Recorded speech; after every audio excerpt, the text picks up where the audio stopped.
So I've been contemplating posting this, contemplating saying this, and how to articulate what is going on right now. And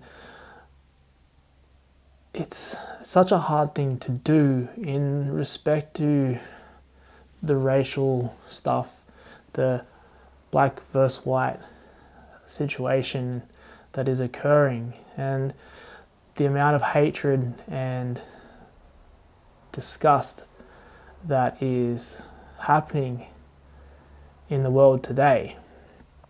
And for me, being aware of what is happening and seeing this happen,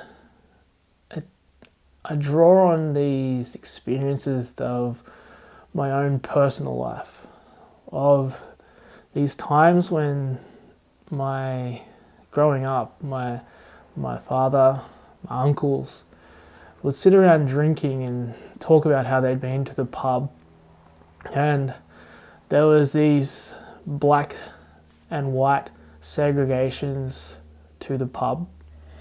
And when these nights would turn into alcohol fueled, there would all obviously be a breakout of violence, fighting, blacks versus whites. And I'd hear, this was as a 9 or 10 year old kid, hearing my elders, who were supposed to be the wise, teaching of the values of their society, talking about how they'd seen or they'd been in contact and had fights or been into these circumstances where Indigenous Australians had been into these fights. And I'm not saying one side was right, one side was wrong, but it's this intergenerational learning from the elders of the white person, passing down this disrespect, this not understanding and ignorance into these other people who they saw as other people, and what their values, what their family, what their ancestors had been passing down to them. Now, I can't change, we all can't change what has happened in the past, but what has really made me realize in the last few days, in the last week or so, is that when we stop and we think about what we have to offer, what we can possibly change going forward,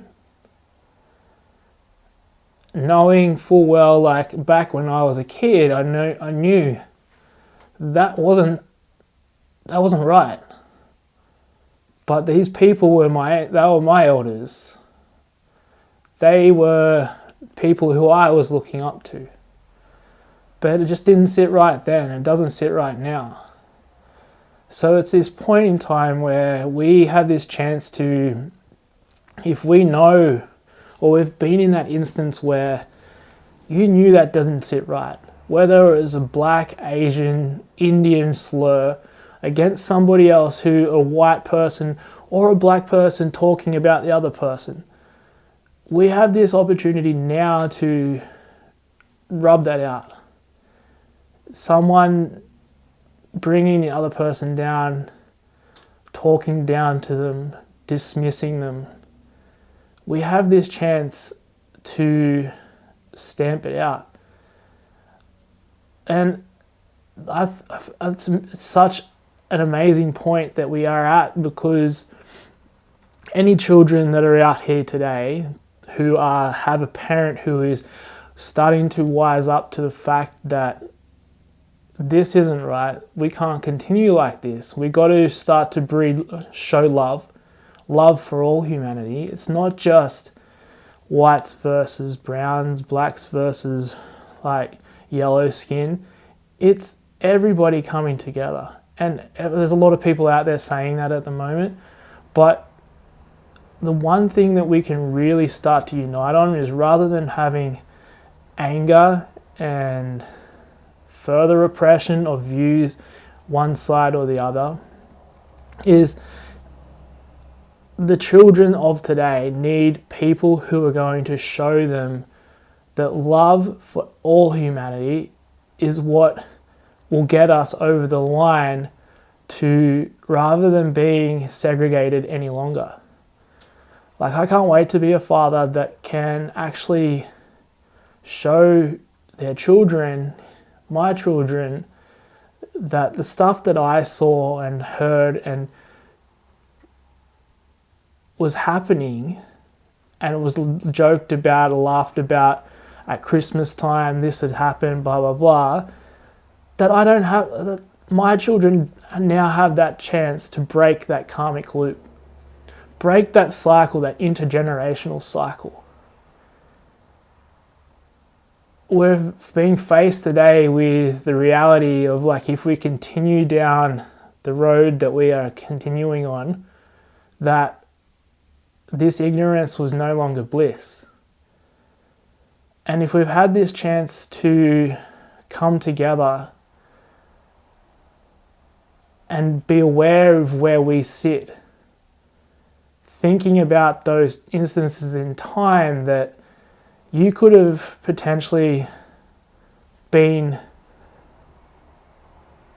told one thing and it didn't sit right. You could have been told something else, completely against what you actually thought was correct. In your heart of heart, your innate knowing, you know what is right and wrong. You know whether whatever your neighbour said about a black or white, Asian or Indian person is right or wrong. We know that. We have this chance now to stop that. We have this chance to turn it around. And if you're a father, you're a mother, sitting down with your children and connecting and showing them and celebrating all walks of life. If you get a phone call on the phone call from a dial-up overseas operator, rather than getting off the phone and making fun of that person, accepting them for who they are and actually having a conversation as a human being. Like, I grew up with Aboriginal, I grew up with Islanders, I grew up with Asians in my friendship group. And as a kid, I was always amazed, always wanting to learn a little bit more about them, about who they were, about their culture.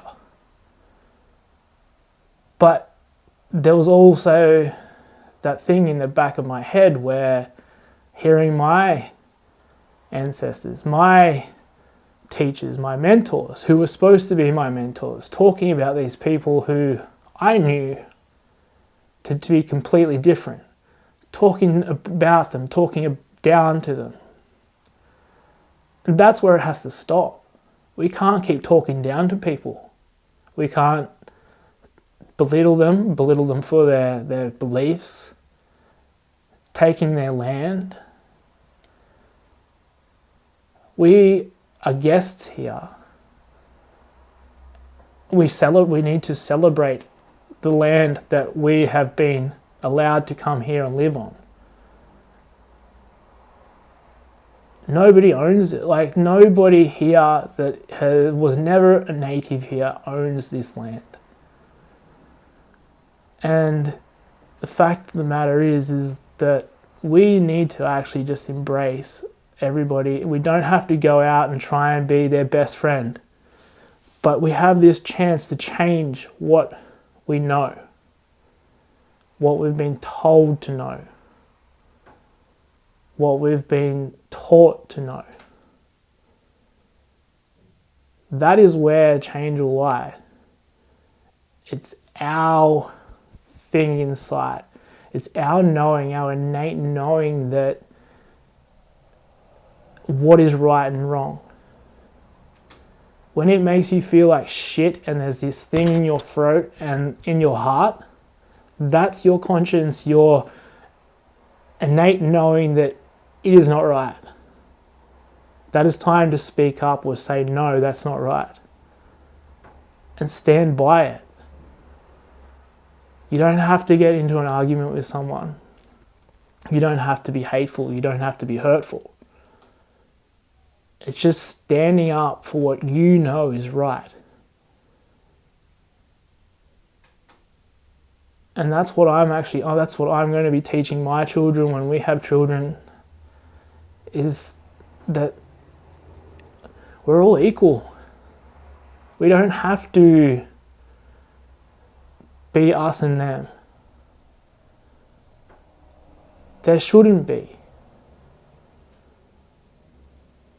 If we can all live with love and showing people love of all kinds, could you just imagine what kind of world we actually lived in?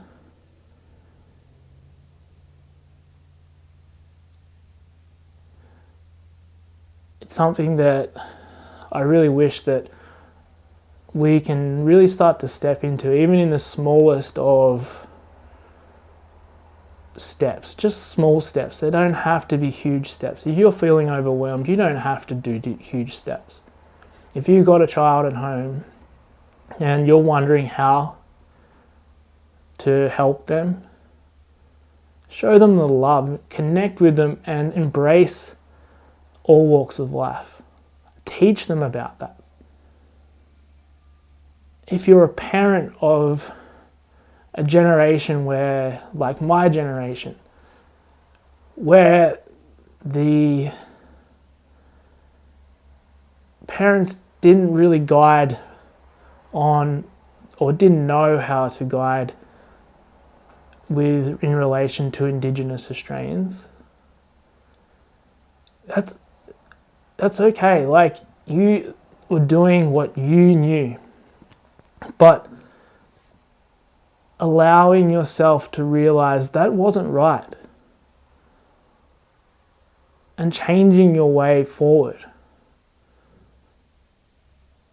If you've got grandchildren, being mindful of what you talk to them about. Even just the smallest of words can make a child's whole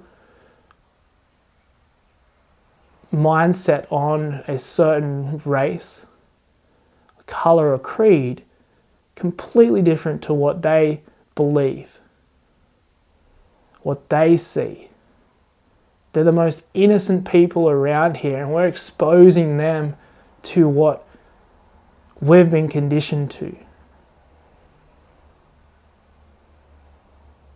when we really should be living in love, showing these children love, and allowing them to experience the beauty of everybody.